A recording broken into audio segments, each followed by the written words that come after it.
Hello guys, welcome back to my channel. So this is Kerwin, okay? So for today's video guys, tuturuan ko kayo kung paano mag-edit ng picture gamit ang Picsart at saka ang erase, okay? So ngayon, punta tayo sa Picsart. So kung gusto mo mag-edit ng dripping picture, pwede mong i-try itong sinasuggest ng Picsart. So ang gagawin mo lang para hindi ka na mahirapan, pwede mo siyang i-try kung hindi ka magaling mag-edit, okay? So pwede mo siyang i-try. So try natin. Tapos pili ka lang ng picture mo na gusto mong i-edit, okay? So pili tayo. For example, ito yung picture.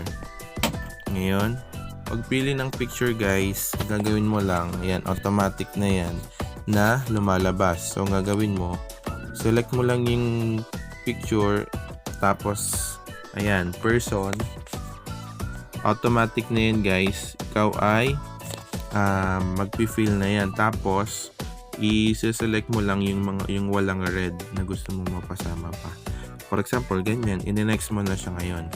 Second step, nagbibigay siya ng effect. Okay? For example, yun yung binigay effect, tapos okay na sa'yo. Gagawin mo lang, in-next mo lang ulit. Tapos, lalabas, magbibigay siya na kung anong gusto mong background. Okay? Tapos, gagawin mo, ay in-next mo na siya ngayon. Pwede kang pumili ng kahit anong background. Tapos, lalabas dito yung dripping effect. Okay?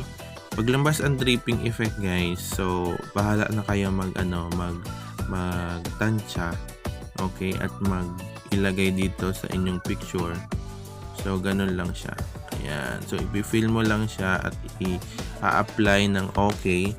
Tapos kapag okay na sa inyo guys at nakita mo na siya, next mo na siya ngayon, pang fifth step mo na. So may lumabas na smoke, so automatic na yan guys na, ayan, automatic na yan na maglalagay doon sa picture mo. Okay?